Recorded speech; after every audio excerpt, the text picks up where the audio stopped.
We all know that the last round can be an unnerving round for us. So it takes some getting used to, playing the last round and staying calm. Now, in the board one game between Gajanan and Ahaan, we had a very dramatic finish. So I'm going to take you through the moves towards the end. We'll join the game right here. As you can see, it's move number 33. Ahaan is up by 2 points, right? But Gajanan has got this active double rooks, and B1 pawn is almost gone, but C pawn can be a dangerous pawn once this falls. Ahaan has just played rook f5. Now Gajanan gets that B1 pawn and then pushes a C pawn. Let's see how he did that. He plays rook C1. Now he is threatening rook takes B7. Black defends the pawn. Now Gajanan plays a very nice move, rook B6. He's threatening pawn C6, which would be very difficult to handle if you allow it. So Han has to play rook c8, stopping pawn c6, but now the b7 pawn is gone. Now this position is basically equal. It's difficult for black to play this because the c pawn can become very dangerous. It just needs two moves and then rook b8 will get a queen or get the rook. Pawn h6 played by Han, pawn forward. Rook a5 turns out to be okay, but after pawn c7, wait, actually after pawn c6, rook a5 turns out to be a mistake. Here, engine says black has to play king f8. Get the king close to the pawn as fast as possible. h6 was not needed. Even here, you could just play h6 or king f8 was possible. h6, pawn c6, rook a5, and now this position is winning for Gajanan. You can see how it is. Just push the pawn forward, right? Rook goes back because now white was threatening rook b8. Rook goes back. What's the next move for white? How does white win this? You want this pawn to be protected, and you also want to go down. But you cannot go down right away because rook takes, pawn takes, rook takes. It's just losing a pawn. But then the correct way to win here is pretty simple, right? You can just play rook cb1. Get the rook here. And now whatever black plays next move, it doesn't matter what he plays. Your next move is rook b8. It's a simple win, right? Black will have to play something like rook takes pawn, and then you'll have an extra rook. Because if he takes here, after this, if he takes here, then you basically play rook takes b8. That's even better instead of pawn takes. And you basically up a queen. You can do nothing about it. But you know what Gajanan did here? In this position, after rook a8, where he should have played rook cb1 and won the game then and there, he played rook b6, which I have no idea why. He was trying to play rook b6 and c6, I guess. But then he'll have to get this rook down here. So this is like a mental block. When you're about to win, you are not ready for it. Like mentally, you're not ready for it. Funny things happen in the mind. Once you win such crucial games, then it becomes a habit. You'll get used to winning. But you gotta break that mental block. Because when you're about to win, things like this happen, and you suddenly play a move that does not even make any sense if you look at it later. This was one moment like that for Gajanan, I believe. He played rook b6, king h7, and now it's just draw. White is still better.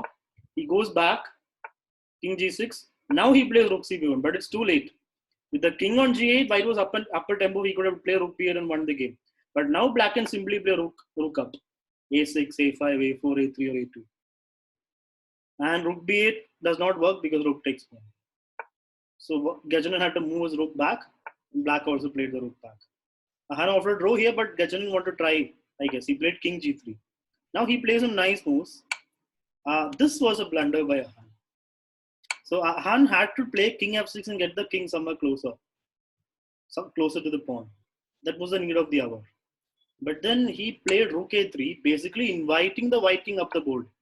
And white happily does it. Because now black cannot play pawn f6 because then rook b8 comes. So this check was just a one move detour for the rook. Rook has to go back because to stop rook b8. Right? And now king e5. There is no way on earth that Gajanan could have lost this position if he was playing any other round, any other game. But this was the final round. Let's see how things changed. King d6.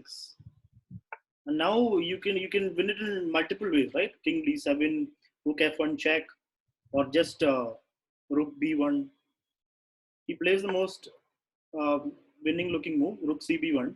Now white started rook b8, which cannot be stopped. Rook b8, and now black has to give up the rook. Rook takes, king takes. White is basically, Gajanan is up by a full rook. Yes, he's down by 2 pawns, but white can just play. Okay, white could have just played rook b2, right? Just defend the pawn and win the game. He plays rook check, king moves, and then rook f7. He's going for a complication, but that was not needed. When you're winning, just play it safe. Rook b2, simple win. But he plays rook f8, pawn f6, pawn g4. No doubt, they're still winning, right? And white has an extra rook. It has to matter. And here comes the last, what do I say, dramatic, sad moment in the game. I don't know what Gajanan's thinking was. I think he was trying to run Ahaan out of time. He must have thought there is no way Ahaan could win in 1 minute 40 seconds with such a position. He thought he could just give up a rook. Or maybe he didn't see that king was attacking the rook. Or maybe he pre-moved it. I don't know what was the issue there. He just played pawn h4. I could not believe it when I was watching the game. How can you, when you're about to become the champion of the tournament, you're up a rook, easy win, play a move like h4 and drop the full rook? Ahaan did not even take the rook immediately.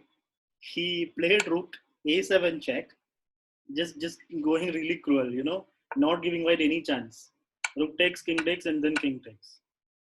He still has 1 minute 29 seconds. And this is not a position where you have to think a lot. Just the pawn just promotes, right? King c6. King e6 was not needed. He could have just pushed the pawn. But he plays king e6. King moves, pawn push, king takes. He just plays these moves in seconds, like 1 second. And he gets a brand new queen.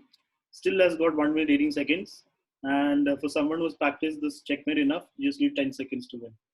You can pre-move pretty much most of the moves. And he covers the second last line. The king comes into the party. And that's how Ahaan became the champion of the tournament. So, unbelievable things happen when you give in to your nerves, when you play in the final round, and everything on the line. Everything is on the line. This was an example of something like that. So, lesson here: keep calm, don't play on time. When you have this much time on the clock, play your best move, and win the game. Keep things simple. Become the champion. Go home. Simple.